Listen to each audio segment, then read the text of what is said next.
Hello. Happy Friday, everyone. How has my week has been like nonstop.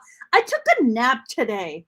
I never take naps, like ever. Like it takes a lot for me to nap. So I must have been burnt out for me to even take a nap. And that entire nap was filled with a ton of anxiety. So there's also it's like a kind of like a useless nap, you know? You're just lying down. You're like, shut up, brain. My brain's like, what about this? What about that? Do you go through this? I go through this all day.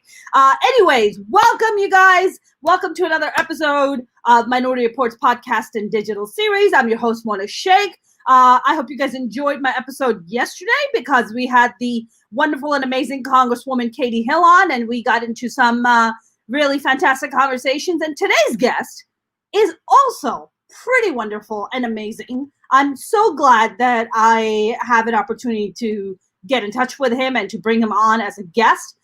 This guy, he's a trailblazer, okay? I'm going to he has a fantastic bio, but it's a very long bio, so I'm just going to cut it short.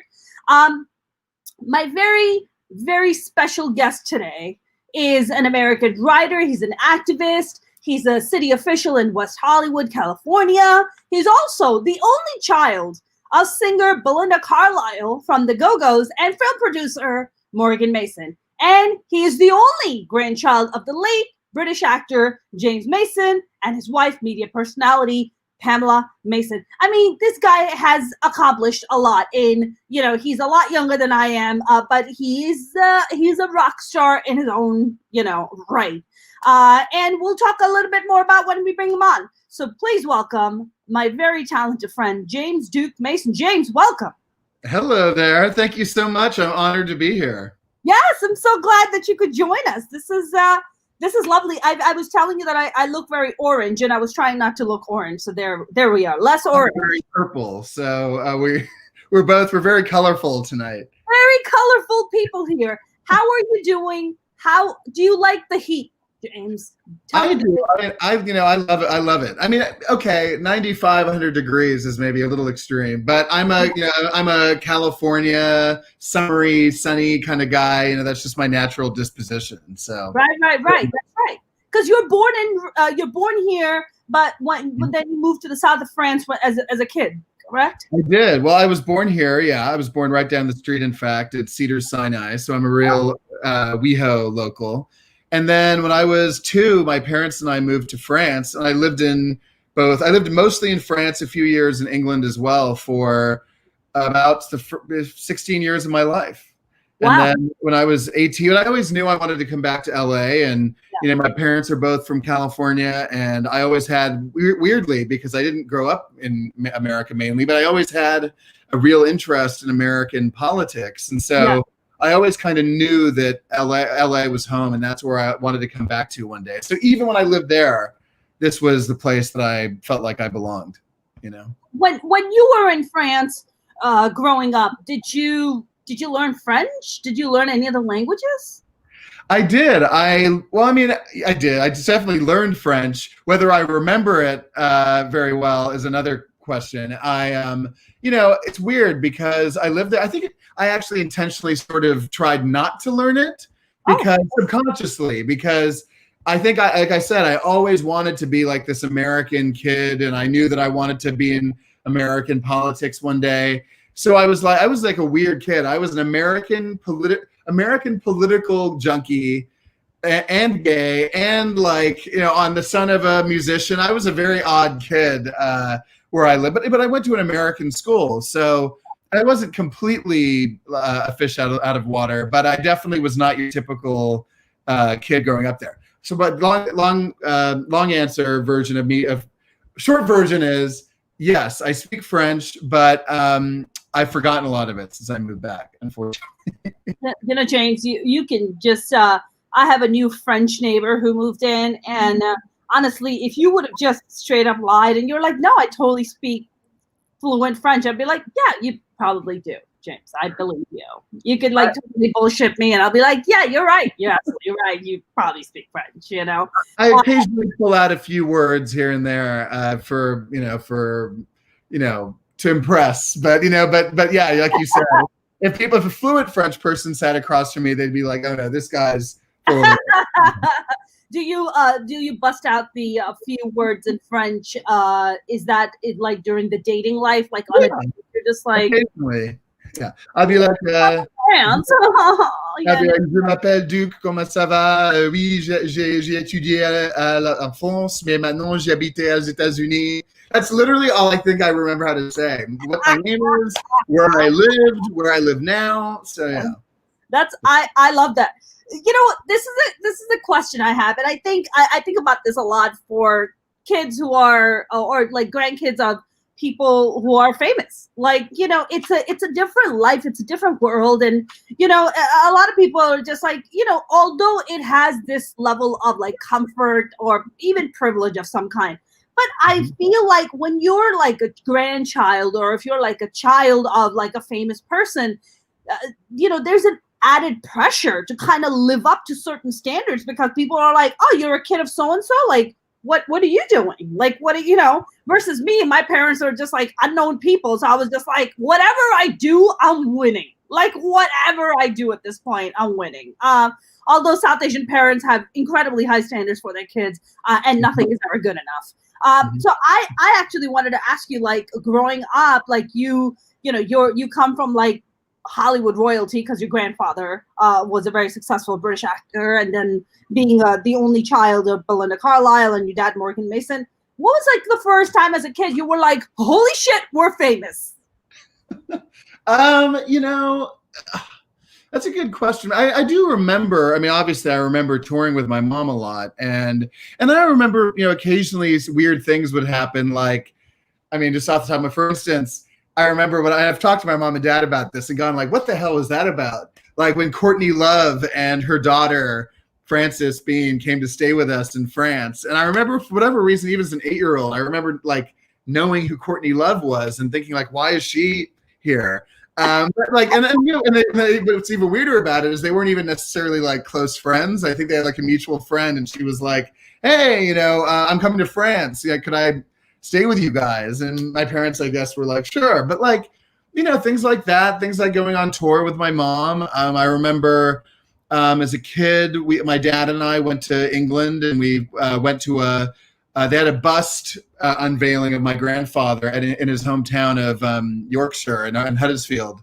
And Patrick Stewart was there to unveil the bust. And so weird little things like that. But I always say, and I mean this, you know, I feel so lucky that I actually wasn't the kid of someone like, let's say, Madonna or someone like that, because my parents are both, and my grandfather, even in his time, were very modest, very sort of they're not the kind of people that have ever sought the spotlight. And my mom is very private. She's very comfortable living a low-key life. She never attends award ceremonies or any of that kind of stuff.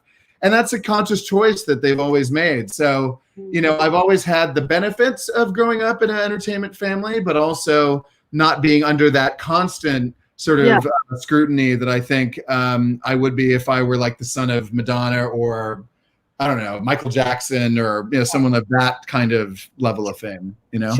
Sure. Like, did you ever, I mean, you come from a line of, like, your bloodline is entertainers. So what made you like, you know, go, you know what? I know you're a writer and you still had that creative side to you, but you're primarily more focused on politics. What made you more attracted to politics more than entertainment? Well, it was a weird thing because my dad worked in the Reagan administration in the early 80s, and he was in the State Department. He was deputy or special assistant to the president for a couple of years in the early 80s. So, I mean, he's not a Republican. He's always, in fact, it's funny because occasionally, like I have my own YouTube show that I've done, and occasionally it's like a guest who knows my dad will be like, yeah, well, it's funny how you're a liberal and your dad's a conservative. And my dad will literally write in the comments, I'm not a Republican or I'm not a conservative. And he always has to make that clear because he's not a Trump person and he's not a conservative, but he was sort of a libertarian and he worked in the Reagan administration. So I grew up sort of with that, you know, being aware of that. And he would show me memorabilia and, you know, stuff from his days in the White House. So, you know, I always had an awareness of that. But then I also grew up at the height of the Bush, you know, Iraq War era. And So I remember like literally being 12 and my mom and dad taking me to go see Fahrenheit 9/11. And I mean, that's heavy. Yeah. So, I mean, so my dad's political experience that I sort of grew up being aware of. But on the other hand, my mom has always been a super militant, liberal, feminist, so I grew, so it was sort of a mix of the two. I got my dad's interest in being in politics and my mom's political views, and they sort of melded together. And then when I was 12, I volunteered on Kerry's campaign. When I was 15, I volunteered on Hillary's campaign. So I started very young, and then I was a page in Congress when I was 16. So I've always, from a very young age, it's just something that I naturally gravitated towards. Right. And now you were a co-chair. It says here, right, for the. Yeah. Well, so it's funny because it's funny because sometimes people go like you're the co-chair of the what? Because a lot of people don't know that, and I get it because it is sort of a local government thing. Yeah. That under most city councils, including the West Hollywood City Council, they have a lot of commissions and advisory boards that deal with various different issues. So, in WeHo, we have a transportation commission, a planning commission, a transgender advisory board, a Russian, because there's a big Russian community in West Hollywood, Russian advisory board. And the purpose of all these boards and commissions is obviously they advise the city council. And these are people that are appointed by the city council. So about 5 years ago, I was appointed by John Heilman, who's been on the WeHo City Council for 35 years. He's like the George Washington of founding father of WeHo. But he appointed me to the Lesbian and Gay Advisory Board for West Hollywood. So, I've been on that board for about 5 years. And, it's a small town, but West Hollywood is, because of the fact it's sort of an LGBTQ mecca, and the fact that, obviously it's in the middle of one of the most, being Los Angeles, one of the most important cities in America. I think, it sort of has sort of an outsized influence. And I feel lucky that I've had the opportunity to help serve and advise the city and recommend ideas and policies for the city that might be beneficial for the community. Yeah. Do you have any now? I was watching. You have a podcast now. It's called Duke's Downloads, right? Mm-hmm. Yeah. At the beginning of quarantine, it's something I'd always wanted to do, and I made a few initial attempts in the past to start doing YouTube videos, and I wasn't quite sure how to do it. But then during quarantine, it was like, okay, now I definitely have the time to say half an hour a week or an hour a week to do interviews. So in March, I started doing every week. I started doing a half-hour interview, and I mostly, it started mainly with people that I already knew from my Rolodex. But over time, it's turned into a really cool, I'm 20 episodes in, so I'm really proud of that. And thank you. And, it's cool. I get to interview all kinds of different people, politicians. I interviewed the governor of Colorado, the first gay governor in U.S. history, which was really amazing. And I've interviewed Melissa Rivers, Margaret Cho, Craig Louganis, all sorts of different kinds of people. So that's been amazing. Really fun. Well, Margaret's a homie of mine. So Margaret has she's fantastic. She's had a bunch of my shows. We've been we've become homies. So it's very nice. And she's one of those people who's so accomplished and so down to earth, where you're just but you're Margaret Cho. But you're awesome. You're listed as Rolling Stone's top 50 comedians of all time, and then she'll come to my shows and I'm like, Margaret, can I get you something? She's like, no, I'll just go get it myself. And I'm like, stop being so cool. Stop it. You're too humble. I just adore her. I think she's so lovely and wonderful. Yeah. One of the people you had on as a guest is Cooper Hefner.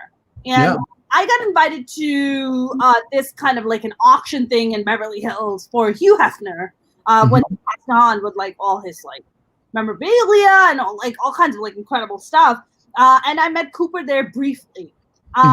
I know also Cooper through another mutual friend who's also friends with Cooper. So I just kind of have like this 1 and 2 degree separation with Cooper. And I was listening to him and he was talking about that he's enlisted for 8 years in the U.S. Air Force. Mm-hmm. As a kid now, and he like one time a month, like what, for a week every month he has to go, like, he signed up for it. And I mean, which is always incredible and so honorable whenever whoever serves the country. I actually want to ask you, is that like something that you've ever thought about, or is that something you would consider? Or there was a brief moment when I was a teenager when I thought about it, but the truth is that at the time, up until I was, I guess, I was pretty young when Don't Ask, Don't Tell got overturned. But I think, when I did think about it, when I was like 14 or 15 or 16, Don't Ask, Don't Tell was in place at the time, and I was already out, and so I sort of put that to one side and never really went back to it.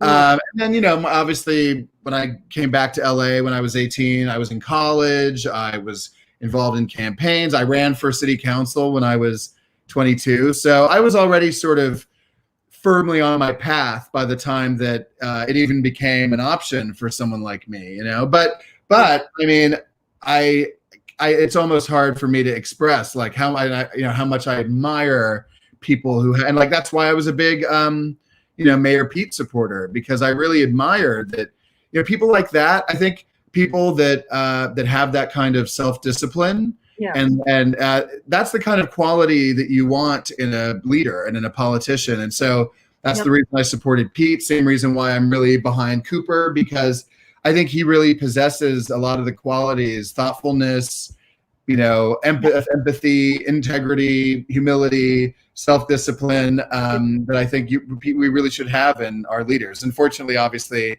who we have in power right now is the literal opposite of all of those words. So.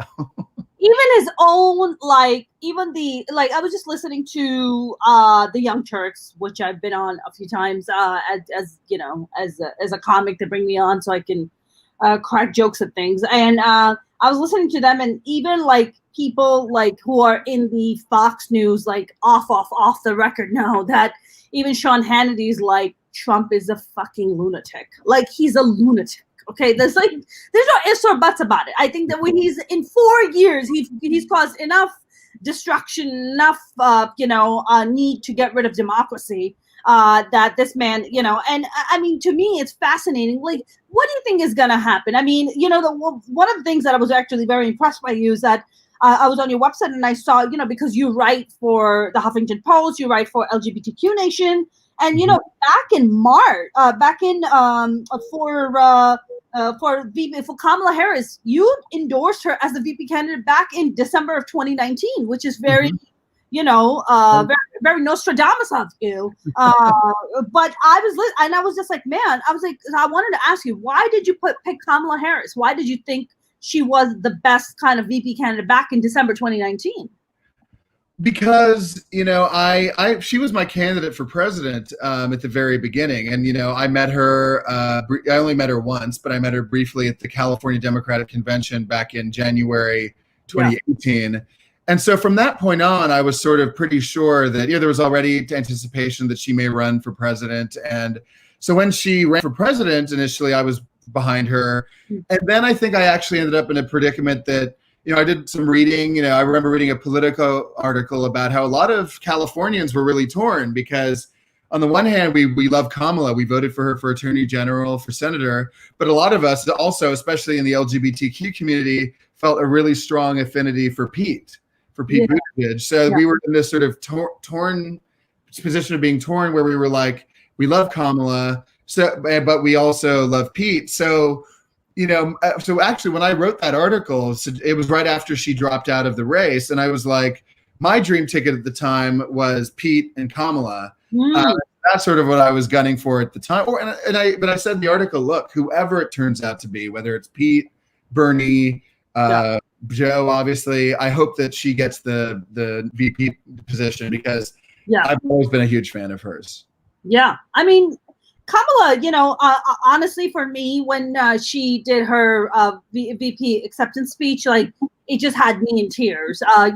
For me, James, like, look, I'm an immigrant. Like I was born and raised here, right? I moved here at 15 from Pakistan. I mean, just, it's like that poor immigrant struggle of like just kind of climbing up. I don't think I ever thought that in my lifetime I would ever see a candidate who would remotely look like me or be of my background and run on a major political party in America. Like that is like surreal for us. Like for me to like for her to be up there and watch her in a sari, wearing a sari is like surreal. You're like, oh my God, this is like someone who looks like me. And like, this is a possibility. Like, look, it's not a possibility for me because I'm a naturalized citizen. That would never happen for me. But there are so many. Senator or governor.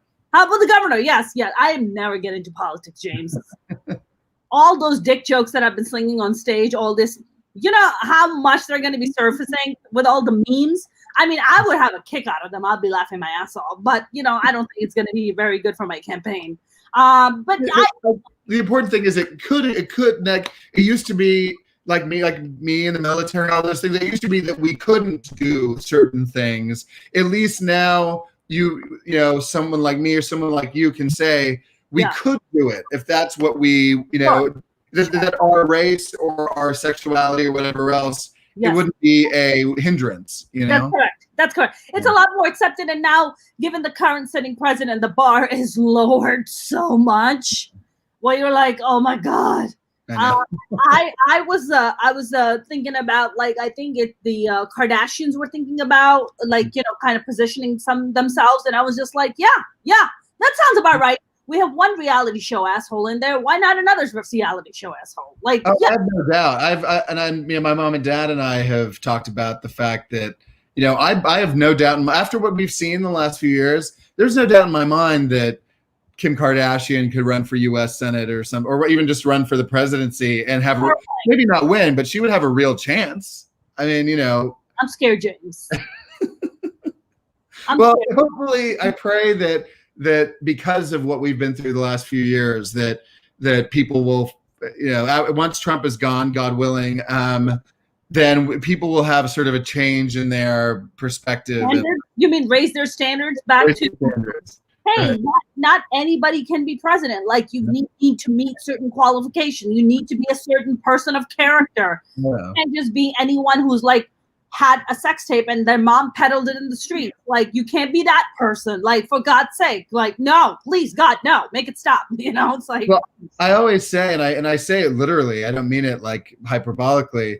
It still boggles my mind how out of a country of 330 million people, out of everyone that we could have chosen to be president, we chose someone who literally, I think, more than anyone I can think of, is like to a cartoonish extent, the perfect storm of every terrible quality I can think of. Yeah. I've never seen someone that embodies every terrible quality, gluttony, no empathy, selfishness, greed, how do we find someone so terrible and pick them to be president of the United States? It just blows my mind. I don't get it. James, I think the one thing that I've learned from Trump's presidency is that I feel like, having lived in another country, when I growing up, I lived under a dictatorship for a bit, and then moving here, I feel like, our leaders are the reflection of our conscience as a nation, right? I feel like, we had Obama, and at the time people were like, yes, this is a good person to lead us. That's why he got selected twice.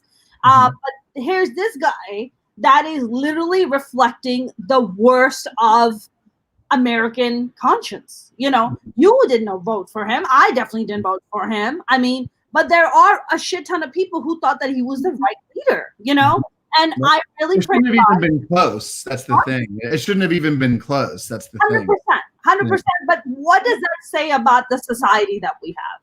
What does it say about, look, you and I kind of live in a vacuum in the sense that we live in like these big cities that are, kind of thriving, very like melting pot, very like multicultural, very diverse. But, you go out in like Montana and like Utah or like super conservative red states like Mississippi, you're just like, they look at you and I like we're aliens. it's scary, because I have to admit I know a few people who I wouldn't even categorize as Trump supporters. I think they're people who claim that they don't like Trump, but they still buy into a lot of things where I go like, whether it's QAnon or not that they buy into QAnon, but they'll mention things like, oh, but I read that Tom Hanks is a pedophile or something, and I go like, my God, like. And these are, in every other sense, as far as I know, pretty well-educated, smart, rational people. Yeah. And I go like, how can they buy into this stuff? And I think that shows that if even smart, educated, well-informed people can occasionally buy into those sorts of, whether it's because they just see a piece of information that's fake, but they think it's real, or they're swayed because of, they see whatever it is.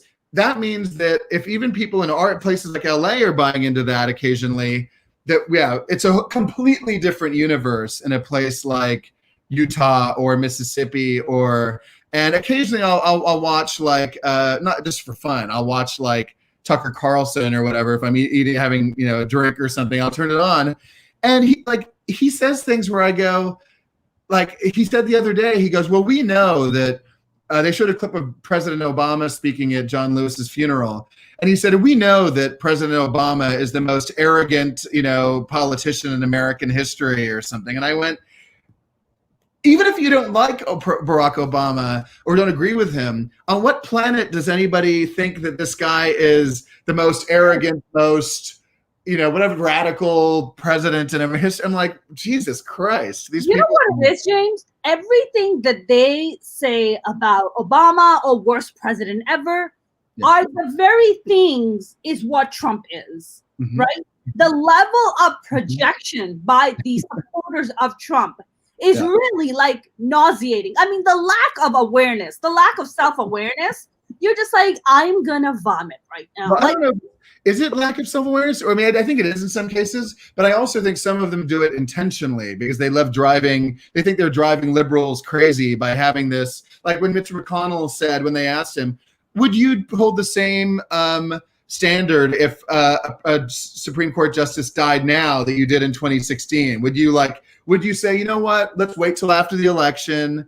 And he laughed. He literally laughed and was like, of course not. Like, we have power this time. We're going to fill the seat, even though that's in complete contradiction to what we said 4 years ago. So I think some of them, you're right, are totally delusional and don't see the difference. But I think some of them too are just don't give a shit and are just like, I don't care if we don't have any moral compass or sense of integrity.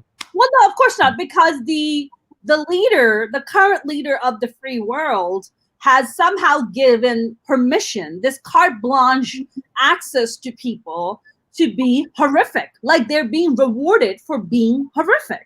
With the Obama administration, it was like you were rewarded for being like somewhat of a fucking decent human being.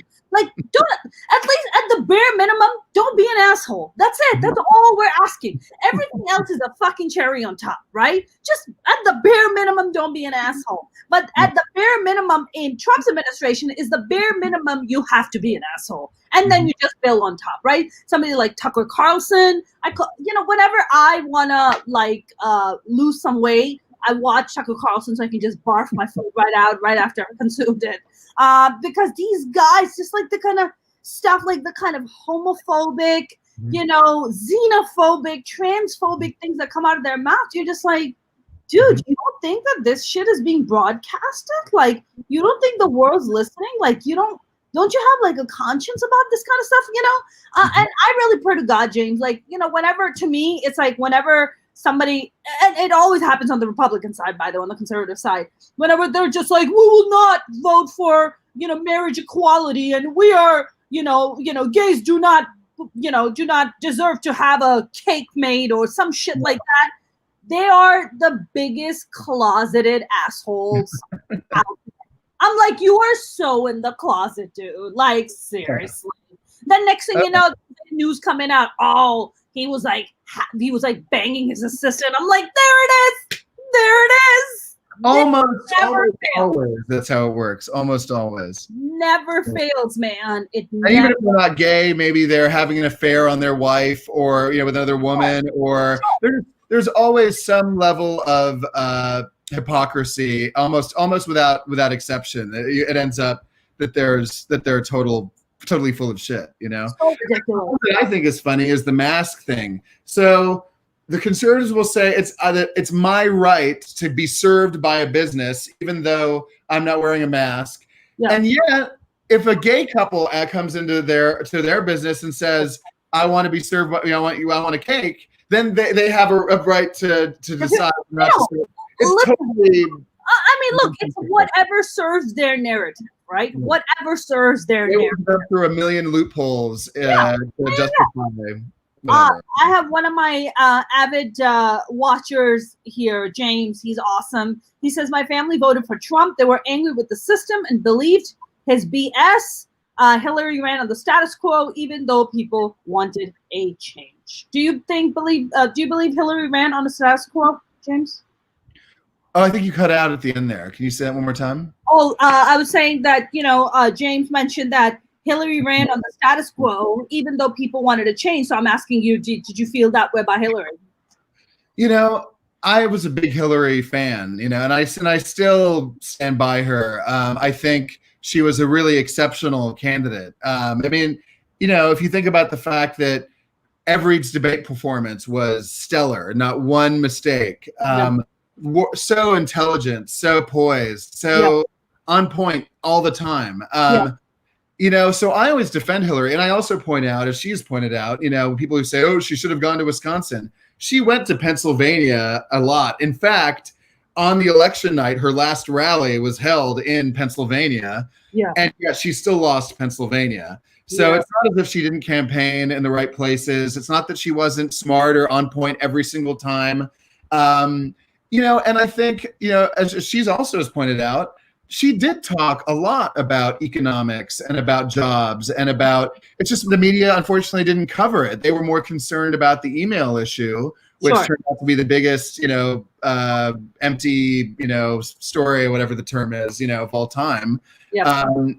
So I actually think, look, is she the most telegenic or charismatic politician, or entertainer? No. But that's not what I was looking for in a president. And I think now we actually see how detrimental that kind of thinking can be, choosing someone based purely on presentation or on theatrics versus qualifications. And I know I have a tendency to ramble, but for me, I enjoy that rambling. Please keep going.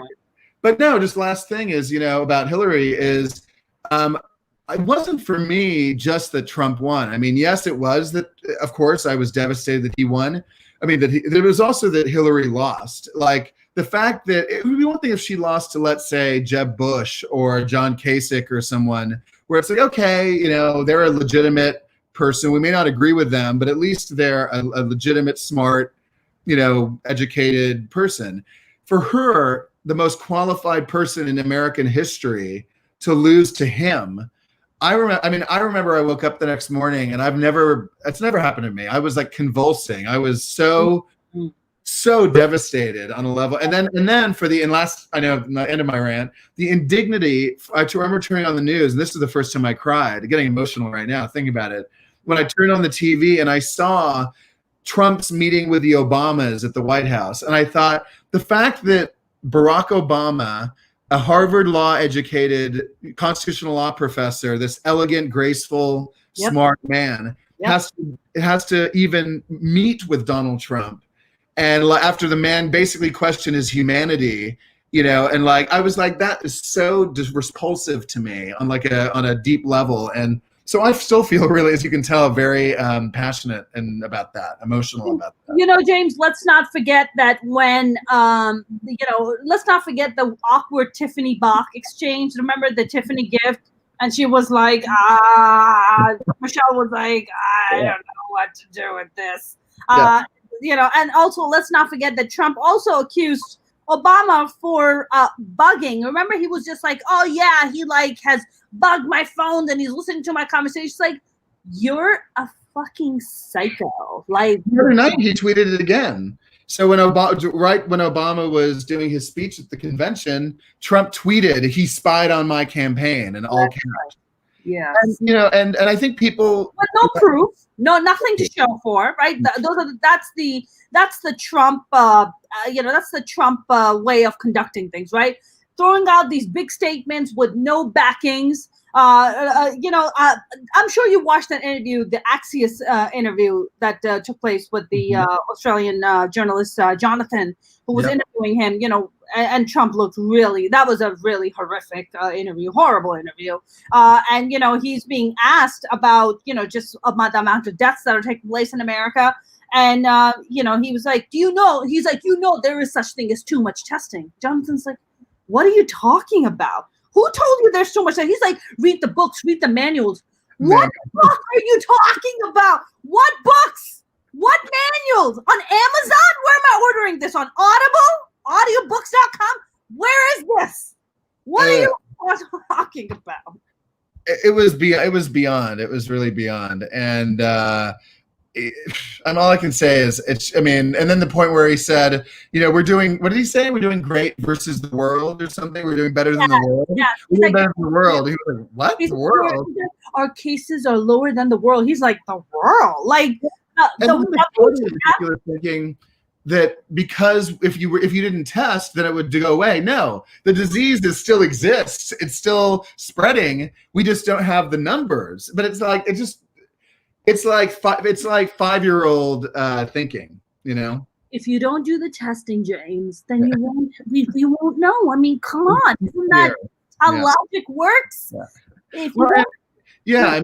It's just that just blew my mind, and I think that's sort of just indicative of I think in the end, hopefully the way this is going to end is it's literally like it is the story of the emperor has no clothes. Yes. Like, this man, as you said earlier, people don't talk about it enough. He is literally mentally ill, like severely mentally ill. He's and even the press that doesn't like him, they kind of dance around that. Yeah. And we shouldn't be all in like a collective like panic attack right now. Like we have a severely mentally ill person as president of the United States. And it's not just narcissism. I think he has some kind of, without being a doctor, I don't want to sort of, I have best words.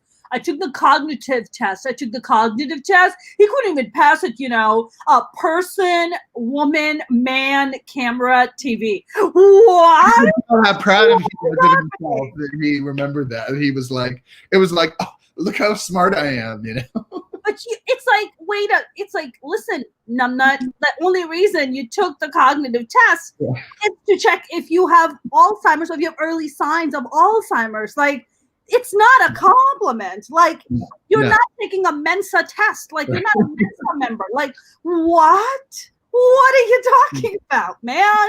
What? Can I tell you something? Real. Can I tell you something?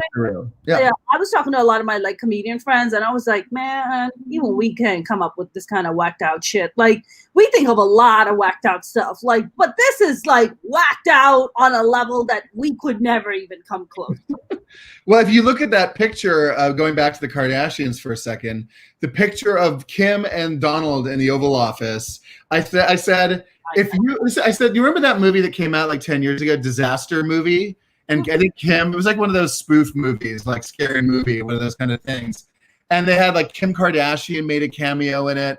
And I was thinking like, if in 2008, if they had one of those spoof movies where you had Donald Trump making a cameo playing the president and Kim Kardashian at the Oval Office, I mean, but now you look at that picture and you're like, that actually is reality? Yeah. You in 2008 or even 2010, if you had said, Kim Kardashian will, in the near future, be visiting President Trump in the Oval Office, you'd be like, is this cannot be real? But listen, it makes sense, though. In Trump's Oval Office, or I would say in Trump's oral office, you would expect like a porn star to show up. You would expect, Kim is not even a porn star because you have to have at least some level of talent. But in Kim's case, it's just like, she made a sex tape and then mommy peddled it in the streets, and now they're famous apparently for reasons beyond anybody's comprehension. And they're just famous because I just look at that. Yeah. If I may, really quickly, not to interrupt, I just wanted to say I actually had a conversation with a friend of mine about this not too long ago. That I really think that the fact that Trump is president and the Kardashians are considered by a lot of people as America. Like I remember, so I really will. I don't want to interrupt what you just said, but Caitlyn Jenner the other day, literally not in a funny way, said, "Yeah, we're America's royal family." Ooh. And I think the fact that the Kardashians, she was saying that about her family, that the Kardashians, are the America's royal family, and I think that the fact that they and Trump are considered like the definition of success in America today, I think is it says everything. I mean, it's disturbing.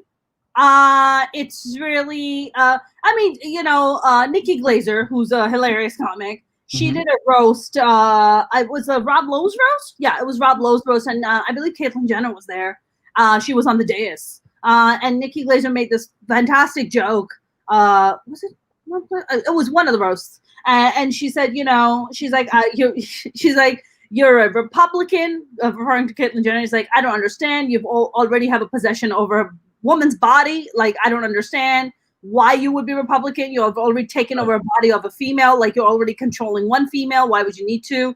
I mean, for me, like the saddest part about Caitlyn was that when she was going through the transition and the fact that she killed a woman, I was like, oh man, this does nothing for us as female drivers. Like nothing. Our brand is like ruined.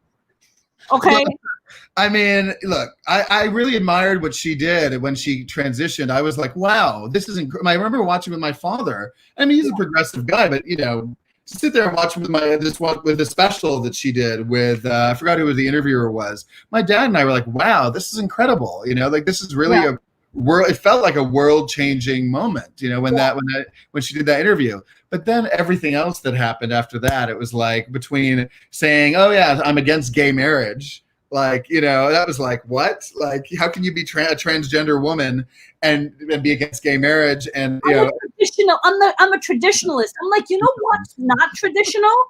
Being trans, not traditional at all. Like, we should all support each other in our own respective social justice, political movements. And yeah, I mean, the fact that she couldn't see the big picture on that, I was just like, and a lot of it, the fact that she's still a Republican, as far as I know, is just, James, you know what it is with these attention whores, as I like to call them, the Jenners and the Kardashians.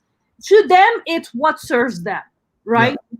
I mean, to them, like the fact that Kanye, who really should be given horse tranquilizers every single day just to calm him down, is out there and he's like, yeah, I'm going to run for the presidency and it's like, it's just this giant distraction. It's like, dude, you have like power and influence, but you're also mentally ill. We already have one mentally ill guy in the office. We don't need another.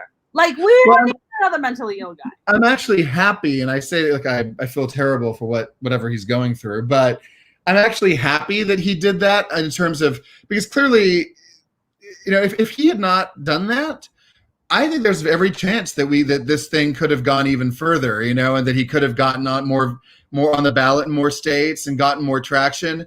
But I'm happy. Of course, I'm sad whatever he's going through. But on the other hand, I'm happy that people see that this is clearly not someone who should be taken seriously, and that that this is nothing more than whatever it is. The point is, I fear that had he not done that public display of and whatever he was going through, we may be in a different situation now where, a lot of people may have been thinking about voting for him. So people see now how crazy he is. But you know what, James? You know what it is? Like when people like Nick Cannon, also not very stable, like he's just like, I'm going to vote for Kanye. It's like, Nick, those weird hats you're wearing are like messing your brain up. Take them off and just watch the news and like inform yourself. Like, stop it, Nick Cannon, stop it. But I mean, to me, it's just all of this is just. I feel it's like a bad episode of The Twilight Zone. Remember, it's like all I'm waiting for is the theme music to start playing. Like, it's like, oh my God, we're in the fucking Twilight Zone. Like, what is happening? This is terrifying.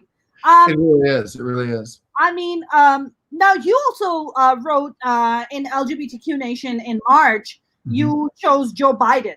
And what was your kind of reasoning behind that? You know, my mom is a big Bernie supporter, and even back in 2016, and look, I love Bernie. I've always loved Bernie. And in 2016, it was more because I was a big Hillary person, and I had been. I supported her in 2008, so I had a strong affinity for her. It wasn't so much because I was against Bernie. I really admired him, and I'd known who he was, and being a political junkie, I admired the fact that he'd always been pro-gay rights, always on the right side of all the big issues. 2020, I was just I was on Kamala's team, then I was on Pete's team. And then in March 2020, when Pete dropped out, to be honest, I don't know why I decided at that time. I mean, I do. I just thought that Biden made more sense in terms of, the particular issues of this election. I wrote this on Instagram yesterday, that the fact that Biden has all these qualities, empathy, integrity, compassion, he knows how to find common ground with people who are different than him, politically. Yeah. Those are qualities that I think the reason that Biden finally achieved his dream of being the nominee after trying several times is he has the qualities that are particularly important for this election. That I mean, those are always important, but particularly now, he's got the right qualities that we need at this moment, because we've been so lacking in those qualities for the last 4 years. So, and even though I love Bernie, I've pointed out to friends of mine who are on the more Bernie sort of side of the spectrum that Biden, yes, he's made mistakes. Yes, he voted on a few bad pieces of legislation over 40 years. But he actually has done a lot in terms of actually achieving and passing progressive legislation. He's done a lot. He passed the first climate change bill, the assault weapons ban, violence against women, Obamacare, helped pass gay marriage. So he actually, helped pass the Dodd-Frank bill, and so I mean, he's actually done more in terms of passing progressive legislation, more than almost any politician I can think of. That doesn't mean that in the midst of that, he's made a few mistakes. Sure. But I'd rather have somebody who has actually passed progressive legislation and has a track record of actually achieving these things than someone who, I don't mean Bernie when I say this. I just mean, I'd rather have somebody who has actually done it than someone who maybe is perfect and pure, but hasn't necessarily been that effective in actually doing it. But that's my long-winded way of saying I think Biden hopefully will actually pass progressive legislation when he's elected because he's done it before. Right. I mean, I think Joe Biden is definitely more. I think he definitely sits more in the center. He's not like so far off. And I think a lot of people got scared because of Bernie because they just consider him like just progressive on a different level where they're like, oh my God, I can't. Like, look, AOC is accused of the same thing and she's part of that Bernie clan, right? She's like, she's a branch off the Bernie clan for sure. I mean, she came out and what was it? Was it the second night of the DNC? She came and she endorsed Bernie Sanders. So that was like, wow. Everybody was like, what's going on? It's like, no, that's just part of the procedure. Like, that's just kind of. I had friends who texted me because they're not necessarily as politically obsessed as I am, and they were like, wait, what just happened? Like, why do they nominate Bernie? I'm like, it's a formality, that's the way it works. It's recognizing and acknowledging him and his supporters and their accomplishment. But Biden already has the votes locked up, the delegates. So I had to calm some people down. And even AOC came out after and said, she explained it on Twitter. She's like, just to make it clear, I had 1 minute. My responsibility was to nominate Bernie. And she even said, look, I endorse Joe Biden. I support Joe Biden. We're all on the same team. We're in this together. So, and then really quickly, one other thing I was going to say about that is I reject this whole idea that you're either one type of Democrat or the other. There are occasionally candidates that I support that are more centrist, but then, like for instance, I'm a big Joe Kennedy supporter, and I'm following him in this Massachusetts Senate race. On the other hand, in that same primary in Massachusetts, there's this guy Alex Morse, who's an openly gay young mayor in Massachusetts, who's running against a longtime Democrat incumbent. And he's been endorsed by this AOC and the more progressive wing of the party, and I'm supporting him. So for me, it's not like you have to be pro, establishment or pro insurgency.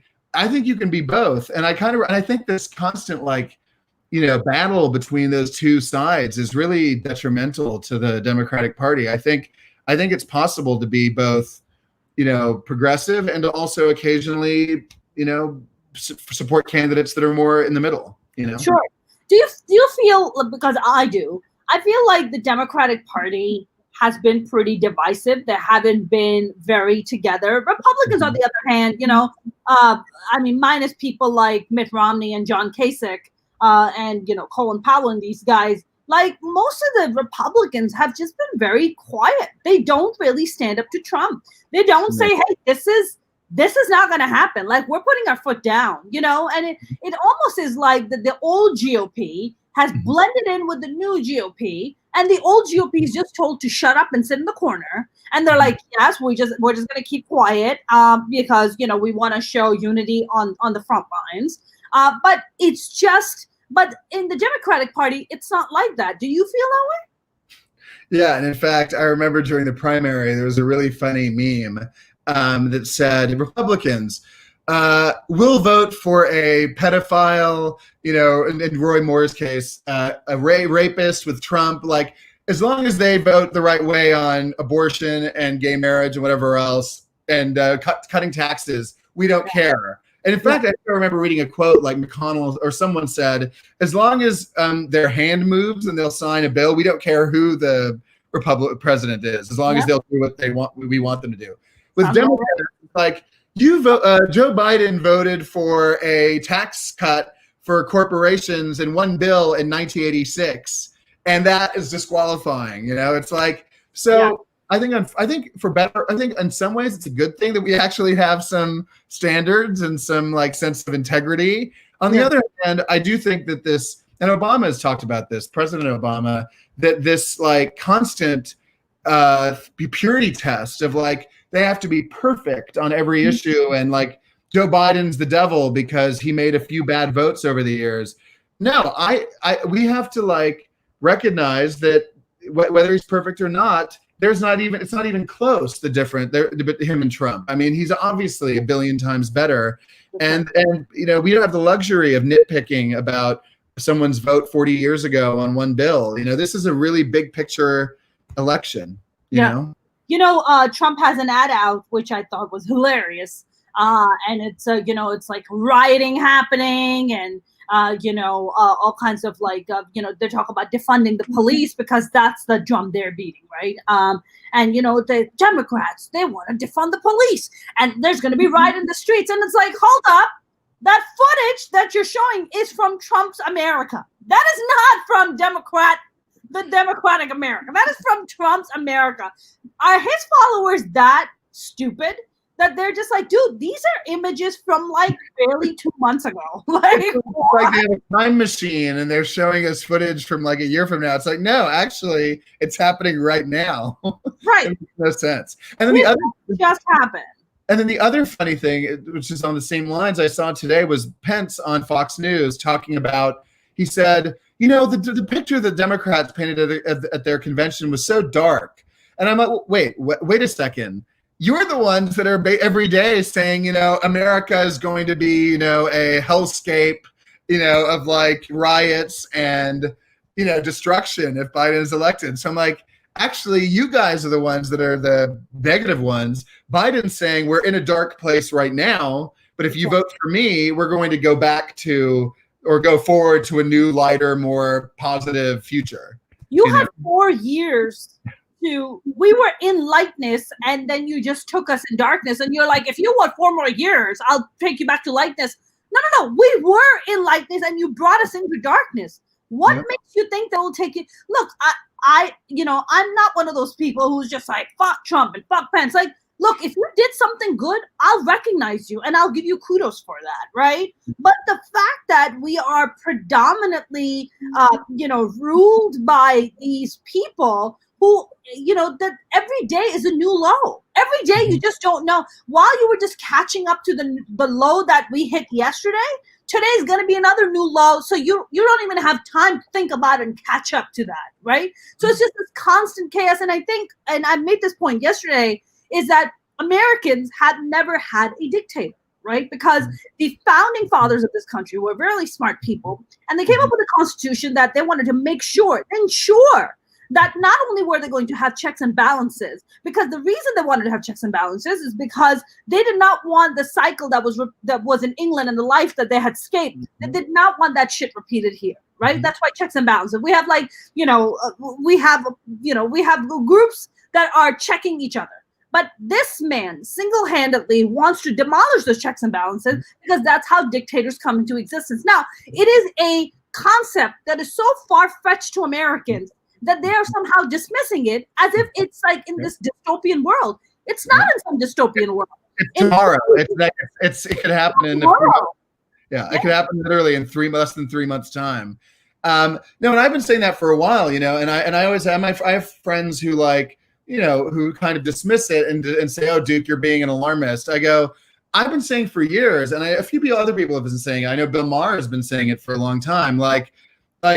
We're acting as if this is some normal regular election where the loser concedes gracefully and bows out. I think it's virtually a given, a guarantee that no matter what the result, Trump's going to at least try to put up a fight and say it was rigged and it's illegitimate. I'm not leaving.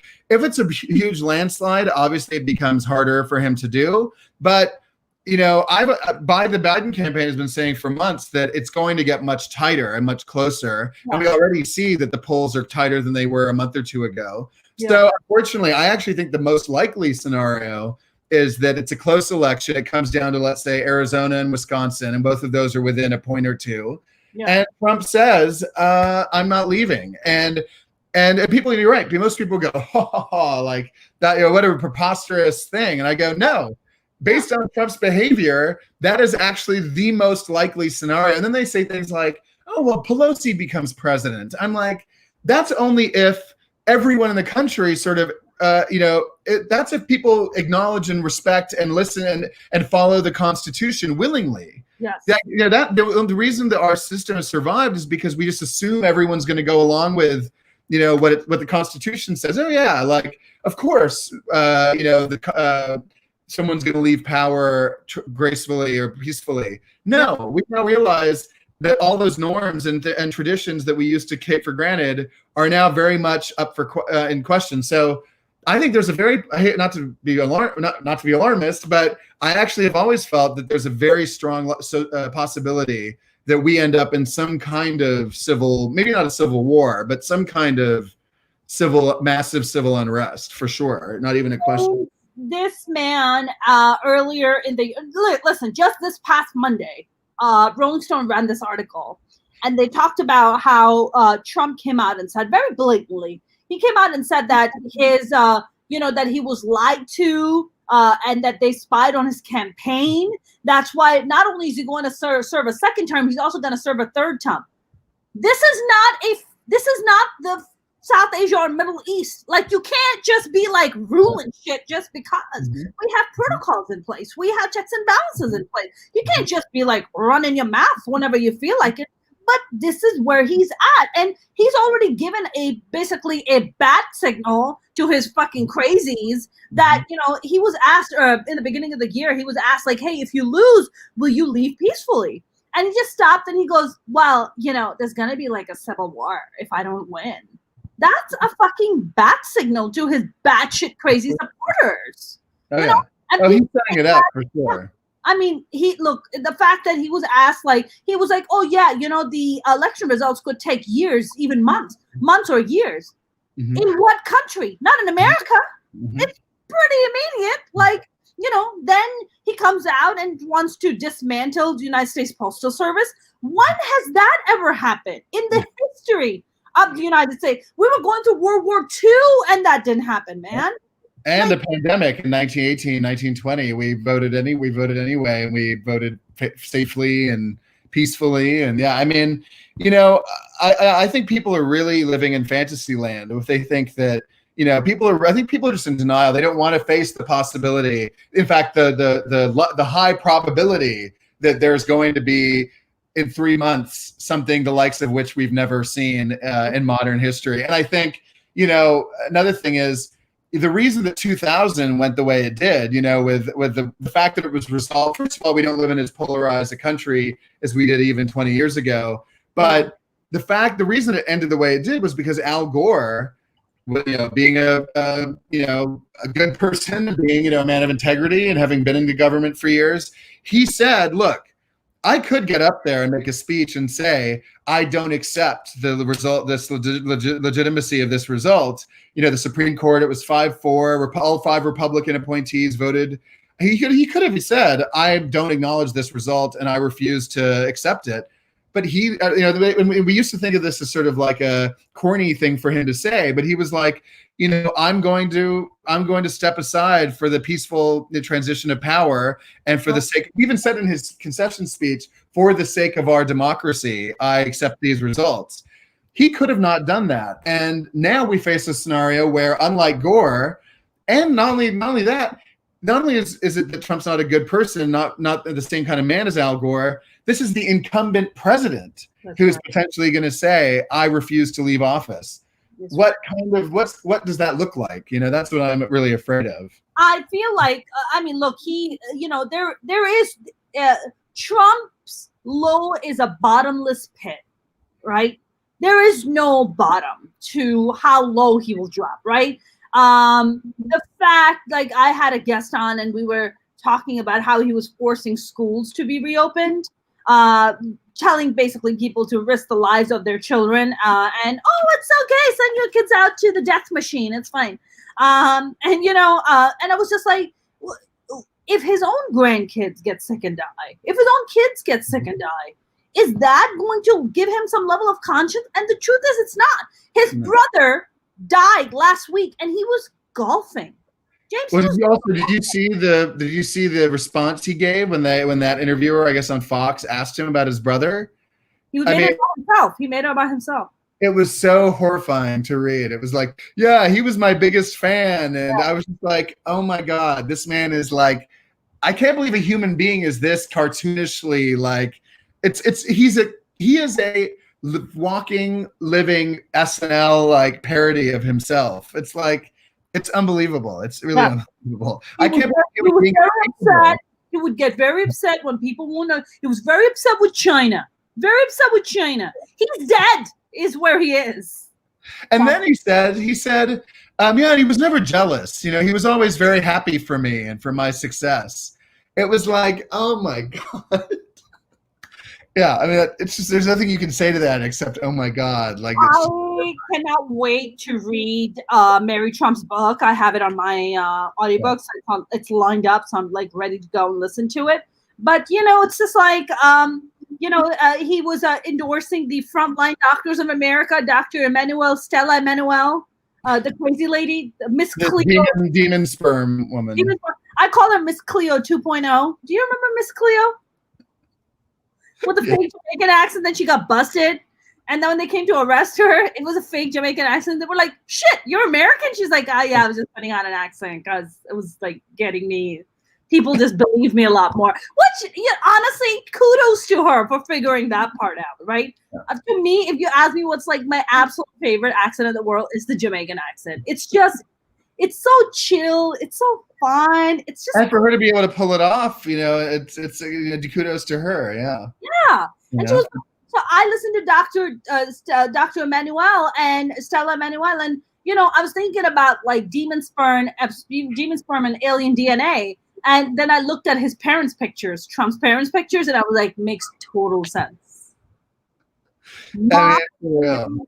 He and looks like a demon, and she looks like an alien, or vice versa, I guess. no, daddy is definitely demon sperm. Like those Yeah, eyebrows and the really crazy scary. hair, And he was a Ku Klux Klan member, as we know. So, right?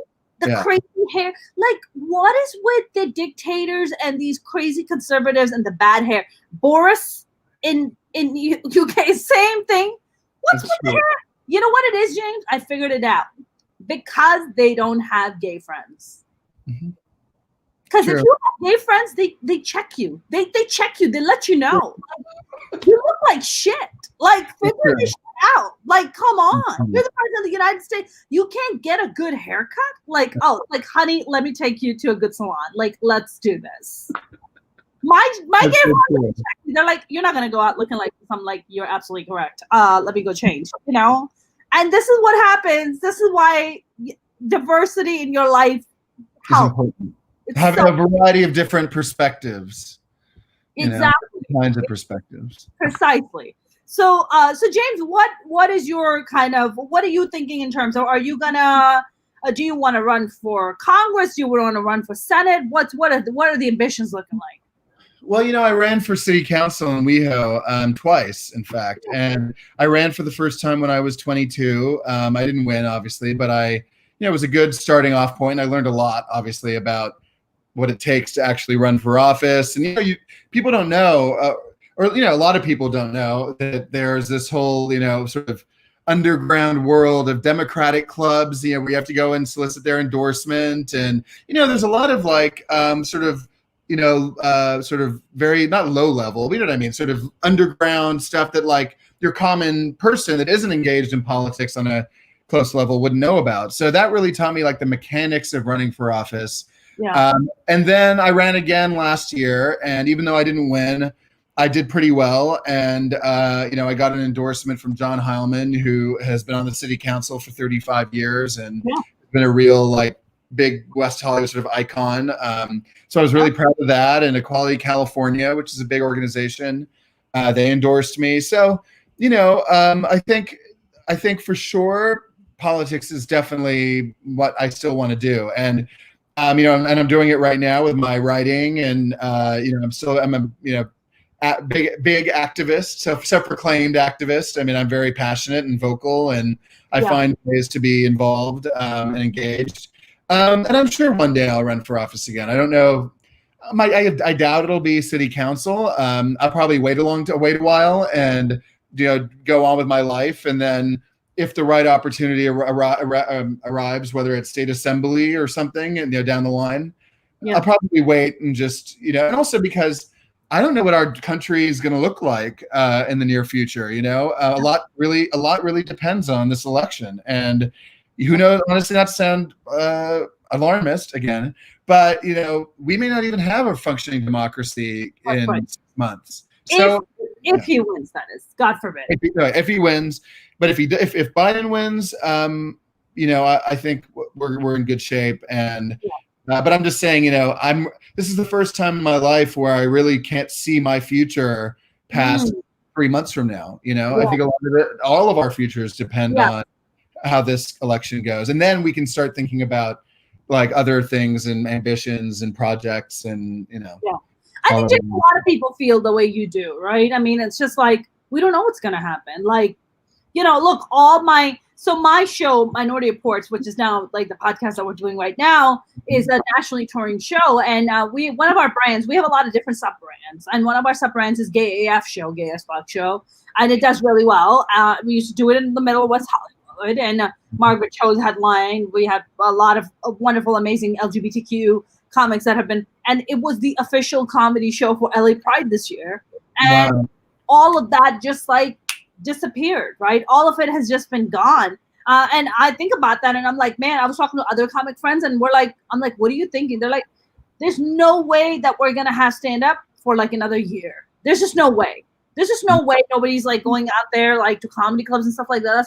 I mean, they try to put like outdoor comedy clubs in San Diego. They shut that down. So I don't even know what's gonna happen. So I'm totally with you, and I think so many people feel that way. They're like, I don't know what the future holds. Like, I just don't know what's gonna happen, and it's just such a strange place to be because as Americans, we've never been here before. No, So this no. is very It's scary. literally like an existential election. Yeah, I for sure. really don't.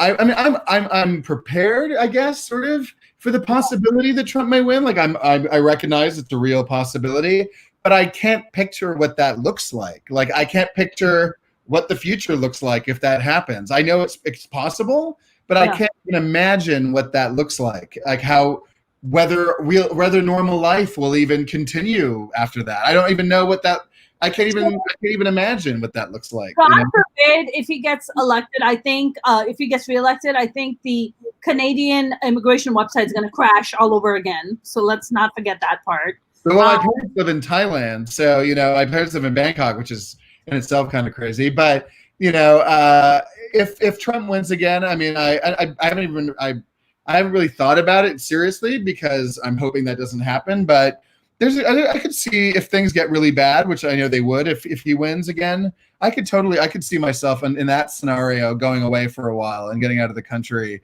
yeah. if it gets to that point. If it gets to that point, but I'm really praying that we don't even have to contemplate that. My brother is an Australian citizen, and he's Australian and a Canadian citizen. And so I was just like, I'm just gonna come in as an American refugee with you. Literally, I mean, at that point, it may be legitimate to go to like Canada or Thailand or Australia or wherever and say I'm a refugee. I mean, seriously. I mean, because I mean, Trump, we're getting to the point where this is like, as you said, dictator level stuff. And if that happens, I mean, Americans are going to be perfectly within their right to say, I feel like I'm in danger as a minority, as a woman, or as a person of color, as a gay person. Yep. I mean, like, last thing I'll say about this, but I actually have a good friend who literally is a refugee from Russia. And I was talking to him recently, a gay guy from Russia. And I said to him, so when did you move here? And he said, I moved here to America from Russia as a refugee, asylum seeker in 2016. And I went, oh my God, like, I mean, and we laughed, like, what terrible timing. I mean, you came here thinking you were getting like out of tyranny, and then look where we are now. So, and let's not forget that Russia has played a huge role in getting Trump re-elected, and they're going to do everything in their power to try to get him re-elected. Right? I mean, look, they're throwing gay people off rooftops in Russia. I mean, it's really, really bad. There was a law in place that protected women against domestic violence, and Putin removed it. He got rid of it. He was just like, oh, if it's a domestic violence issue, it's not a government issue. We don't need to deal with it. It's just like, this is some backward ass shit, man. This is just like madness right now.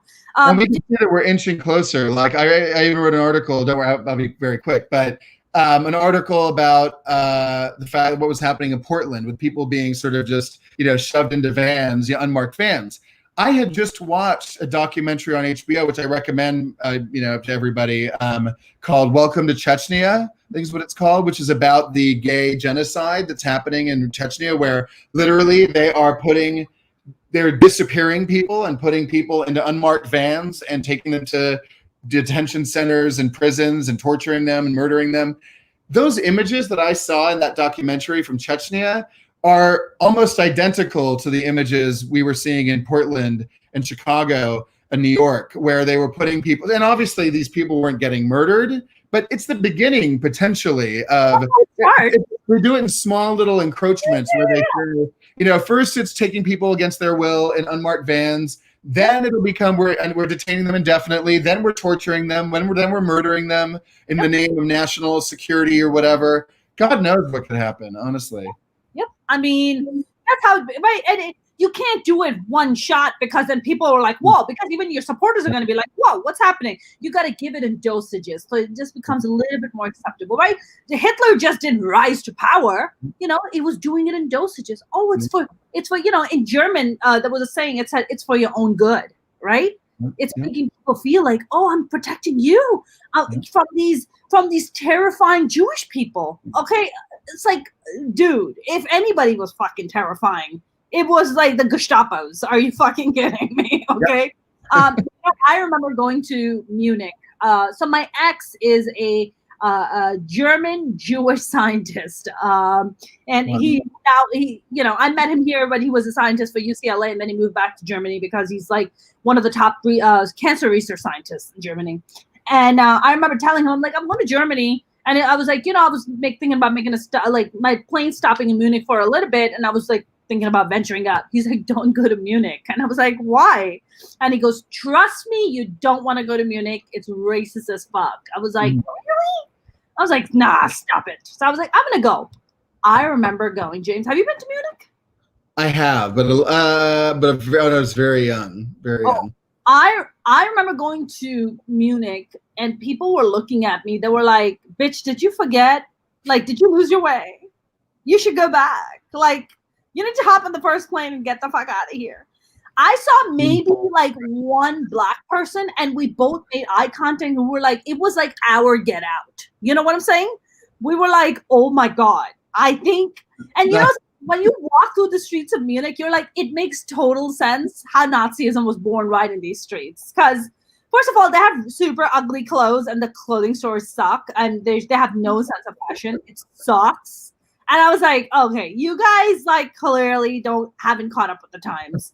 It's funny because I remember my parents and I, it's funny, I mean, horrifying, but funny. When we lived in Europe, in France, we would vacation occasionally in Austria. We'd go skiing in Austria. And I remember we'd sit in some of these restaurants. This is like 15 years ago. So, people who were around, serving in the Second World War were still alive. Yeah. And I remember we would go to the local pub or whatever to have Wiener Schnitzel and literally we would see guys like with like military, not Nazi tattoos, at least that I remember, but hardcore like military tattoos where you were like, whoa, these guys are really scary. Like, you realize, both in Europe but also in America, there are still plenty of people who were around back then, but who also are still now adherents to that kind of ideology, and and Trump, has given them license to say, oh, it's okay to scream your head off in a grocery store or, go to Charlottesville and like pillage a town and drive cars into. So, I mean, that thought process still exists both here and around the world. I always say that if Pakistanis were white, they'd be German because they have like that same level of like, but only Germans are very, very like proper about their time. That's the only thing that we would not be able to keep up with because the only brown people that ever show up on time are terrorists. Everybody else is like showing up like 30 minutes late, an hour. It's like, do you guys have any concept of time? Jump on time. That's how our weddings are. Like they're like they just go on the rabbit. It's like Jesus Christ, that's about. I remember like visiting Pakistan after a very long time, and my aunt invited me for dinner, and I was like, "Oh, great, what time?" And she was like, 10 p.m. I'm like, "You're shitting me, right?" She was like, "I'm like 10 o'clock for dinner." She's like, "Yeah, that's when we eat dinner." I'm like, "On what planet is this?" Is this normal? This is weird. She's like, oh yeah. And then I'm like, what time do you go to bed? She's like, oh, we don't go to bed till like 3-4 o'clock in the morning. I'm like, every day? She's like, yeah, pretty much. Right. Because they're like well-to-do, so they don't really have to kind of worry about stuff like that. And I was just like, yeah, no, that's not how it works. I was like, I will be coming over for dinner no later than 8 p.m. And she was like, oh my God, you're like so Americanized. I'm like, did you mean normal? Is that the word you're looking for? This is weird. I will say in other countries, in Spain or whatever, they do have not 10. Well, actually, no. The Spaniards probably have dinner at like 10 or 11 o'clock, from what I understand. They have it like late too, right? So I guess it is sort of a Western, maybe is a better term. England, America, we do have a tendency to eat on the earlier. I'm like a 100-year-old. I usually eat dinner at like 6 p.m. So what? Well, but that doesn't mean I go to bed at 6 p.m. I eat. So I don't get too fat. I eat early and then I don't eat for the rest of the night because I want to I don't want to eat too late and get in bed and then like lay there like a big potato. James, I also have a shape I'm working on right now. It's called the round shape, and the pandemic body is in full swing, my friend. I mean, whenever I want to lose weight, I just stand outside in LA for like 10 minutes because it's like, what the hell? It was like 93 degrees today. I'm like, Sanity. it's like, I'm like, are we in Pakistan right now? Why is this so hot? Like, this is, and not to even like, usually LA has like dry heat. We had like humid heat today. And I was like, I don't know what's happening. I don't know what's happening in LA, but this is insane. So what are you working on during, like, you got the Jukes downloads? That's what else? Are you writing something or? Yeah, I write for LGBTQ Nation on a pretty regular basis, usually a couple articles a month. I also write for other places occasionally. I mean, I've written for Hollywood Reporter, HuffPost, as you mentioned, a lot of different places. Yeah. I also do, I do my weekly show every week, where I interview different kinds of people. Like I'm interviewing this guy, Josh Flagg, who is on that show $1 Million Listing on this Sunday. So, so I try to have an eclectic, different mix of people, and and because I'm political, but I also love music and movies, and I'm in pop culture in general. So occasionally I'll throw somebody in there who's sort of a wild card. Like I've interviewed Trixie Mattel, who's a big drag queen from RuPaul's Drag Race. So I like to keep it interesting and eclectic and hear from a lot of different points of view. So I keep busy with that, and so I'm trying to like use this time in quarantine to hopefully do something worthwhile with a little bit of my time. Yeah. James, do you ever kind of have like does your mom ever say, hey, try singing, you want to come sing with me sometimes? Like, hey, you're a pop star, like what? Like, she's like, I'm jamming session, you want to join me? And you're like, I'm gonna go watch some CNN. Like, actually, it's the opposite. I remember, well, it was a joke, but I remember when I was a kid, when I was probably like 13 or 14, maybe a little younger, I remember I walked in, and I totally meant it as a joke. I walked into her bedroom one night and I said, hey, can I talk to you? And I'm just like, sure. And I say, I'm really thinking about how I want to be a singer. She's like, oh, okay. Like, well, why don't you sing something for me? And I think I sang Heaven is a Place on Earth, which, is one of her big songs. Yeah. And I remember the look on her face was like, she was totally mortified. And she said to me afterwards, she was like, I really think you should stick to, what you know. And then I said, Mom, I'm kidding. Like, I'm joking. And she was like, oh, thank God. Oh my God. I do have a terrible singing voice. And I think, and in that case, I think I even intentionally like made it sound as bad as possible. So, but I love music. I mean, and I also, I feel like I got the benefits of like what it is to be a successful musician.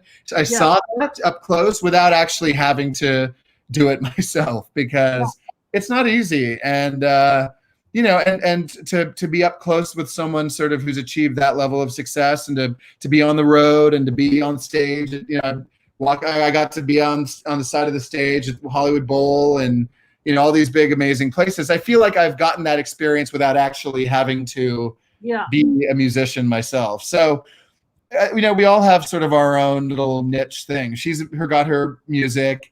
My dad's, he's retired now, but he was in the movie business. My grandfather was an actor. I've got my political thing. So we've all got our own little sort of thing going on. Yeah. And, it's just like, it's good that you're one of those, like, I guess, one of the like celebrity kids, in the sense that you're just like, I found my own voice. Like you're like, this is my path. This is my voice. I'm not kind of living under this like shadow of my mom or my dad or my grandfather. I'm just like creating my own path. And, kudos to you for doing that, because I think a lot of kids get lost. I mean, I can't imagine how much pressure that must be, to be like, oh my God, I got to live up to that. Like they achieve so much.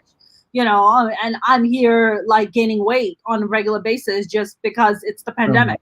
It's like, oh shit. No, you look great. You look fantastic. Yeah. But also, no, I relate to you on the weight front. But no, and sure. Mm-hmm. Oh, believe me, I do. But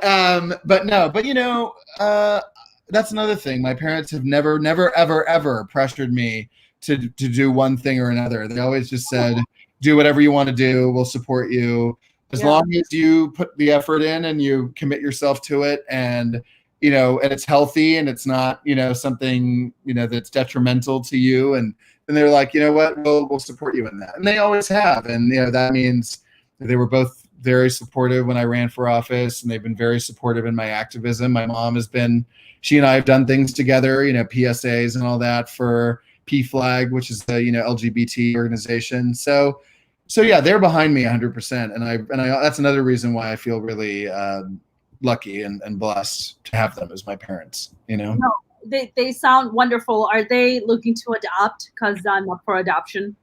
I don't know. They can always adopt like an immigrant brown child from another country that's grown, that's like fully grown. I can do my own laundry. I clean up after myself. I do dishes. I'm actually a really good cook. That sounds like my Tinder profile. But this is more for like my adoption papers. Adoption profile. I should have an adoption app for. That would be a good idea, actually. Brown immigrant child seeks pop star to adopt her. That would be amazing. We could be siblings, James. That is a very big.